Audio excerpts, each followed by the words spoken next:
Salam sejahtera, terima kasih kerana bersama dengan saya di Nazilin Unity Channel. Najib membuat satu penafian dan pengakuan yang luar biasa.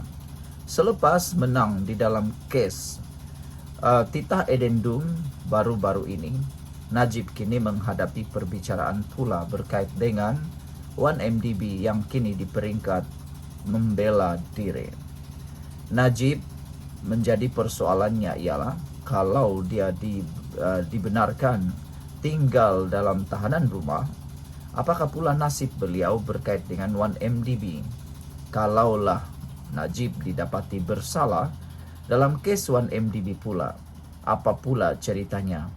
Adakah Najib akan terus menerus memohon pengampunan demi pengampunan demi pengampunan dan juga tahanan rumah demi tahanan rumah dan tahanan rumah?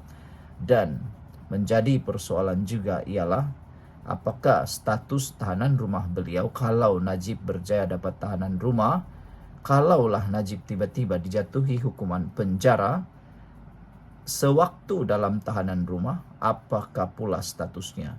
Itulah persoalan netizen berkait isu 1MDB pula. Hari ini Najib pula tampil membuat penafian, membelanjakan uang jutaan ringgit untuk meningkatkan imej peribadi beliau. Wow, bayangkan mau tingkat imej peribadi menggunakan belanja jutaan ringgit. Kalau ini benar, ini memang menyakitkan kepala orang yang tak pernah pegang duit jutaan ringgit. Kan macam kita lah, tak pernah ada jutaan ringgit, tapi ada pula orang yang dituduh menggunakan jutaan ringgit untuk tingkat imej peribadi. Wow, apa perkara, apa benda yang dilakukan untuk meningkatkan imej peribadi itu sehingga perlu membayar jutaan ringgit? Itu memang luar biasalah kan.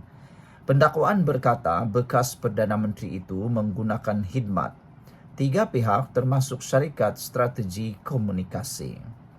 Najib Razak berdepan 25 tuduhan termasuk menggunakan kedudukannya untuk mendapatkan 2.3 bilion ringgit dana 1MDB sebagai rasuah dan 21 tuduhan pengubahan wang haram membabitkan jumlah yang sama.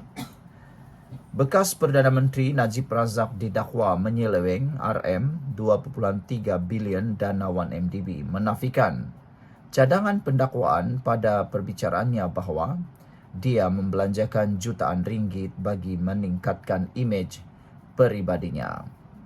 Timbalan pendakwa raya Kamal Baharin Omar mendakwa Najib melakukan perbuatan itu dengan khidmat syarikat strategi komunikasi menggunakan wang didakwa hasil kegiatan haram yang dimasukkan ke dalam akaun peribadinya.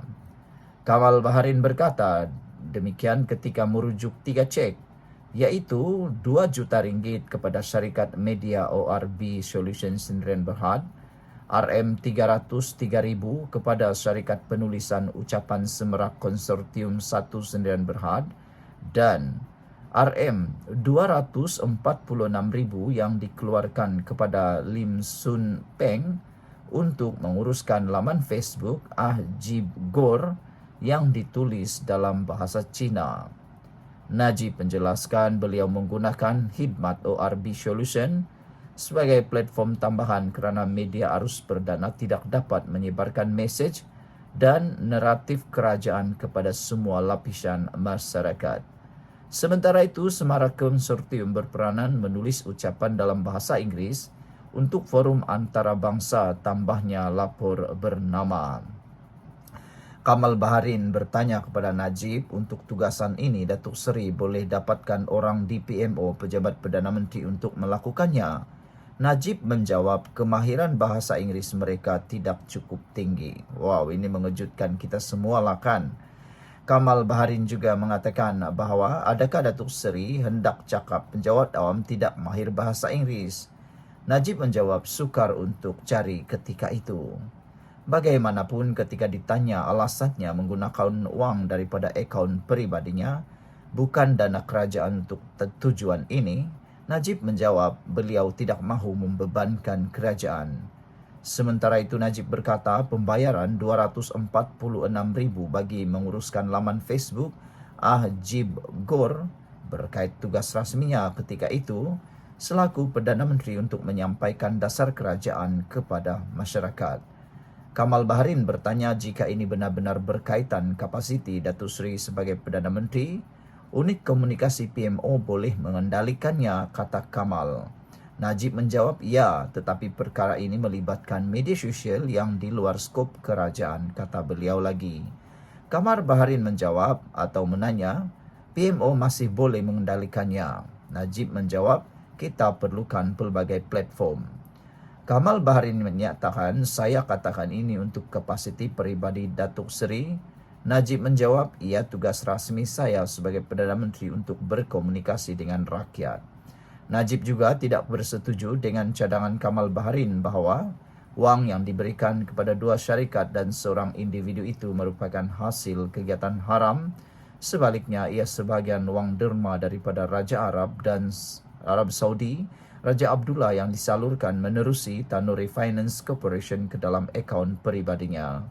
Pada 30 Oktober lepas, Hakim Colin Lawrence Square memerintahkan Najib membela diri selepas memutuskan bahawa pihak pendakwaan berjaya mewujudkan kes prima facie.